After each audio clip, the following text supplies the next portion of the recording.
Fala pessoal, beleza? Eu tô aqui para mais um vídeo no canal. Se você não conhece o Atitude Tantra, dá uma olhada nos vídeos, se inscreve. A principal temática do canal é Tantra, terapia tântrica, Tantra Yoga. O vídeo de hoje é como se renovar sem antes se transformar em cinzas.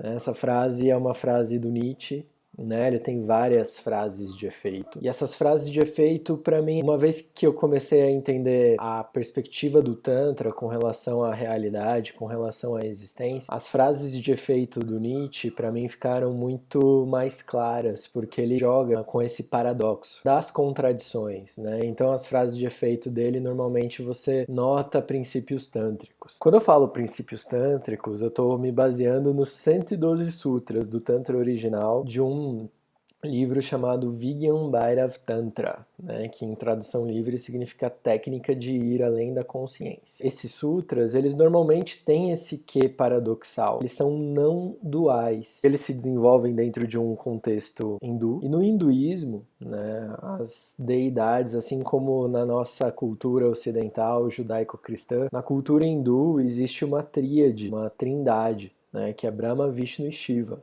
no caso da trindade masculina, né? Na cultura judaico-cristã não existe tanto essa noção da destruição. Tem a parte do Espírito Santo, né? Mas não é tão relacionada à questão da destruição.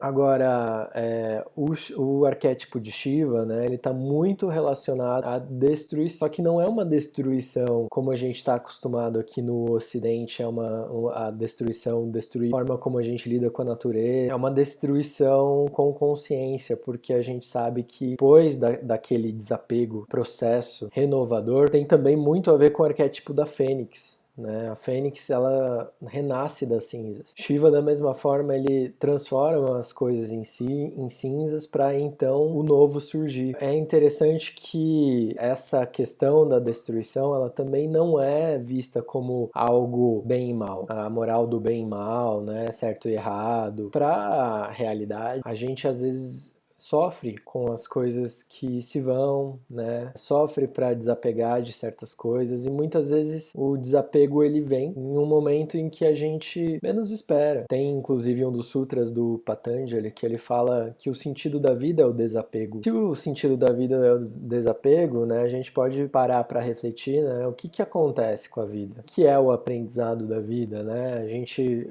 tem várias reflexões a respeito disso, desse universo material pro aqui e agora, mas é só isso. A gente não leva o universo material depois da morte. E aí dentro desse contexto da cultura hindu existe esse conceito do reencarnacionismo, mas independente se a gente vai ou não reencarnar, vamos supor que a gente não reencarne dentro de um contexto bem materialista, de um pensamento bem materialista. Essa destruição ela é necessária para a vida. Para a nossa vida se manter, a nossa vida como corpo, como organismo, constantemente células estão morrendo.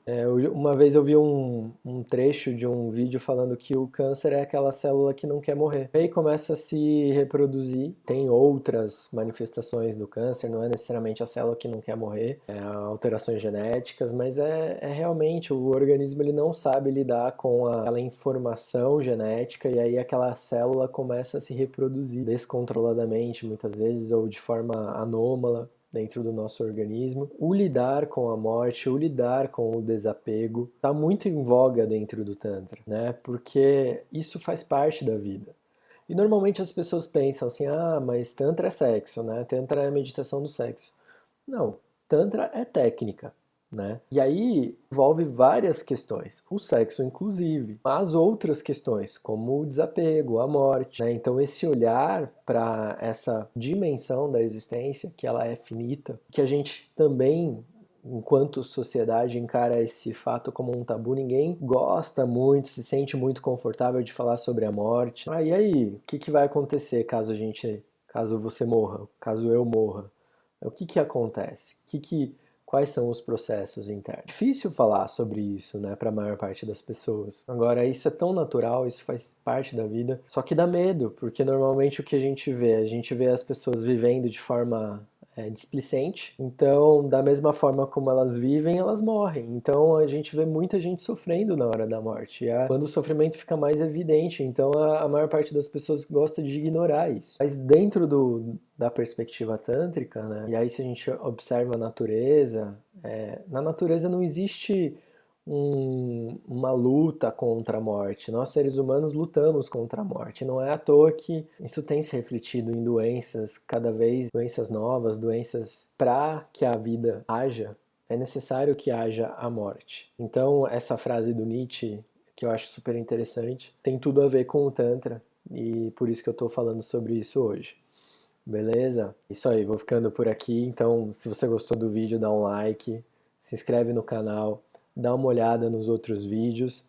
E no texto aqui embaixo, né, eu coloquei um texto com o link pro blog, que é onde eu posto as coisas escritas, né? Então dá uma olhada lá, tem mais conteúdo bacana. Qualquer coisa, manda mensagem, fico à disposição. Um grande abraço e até mais.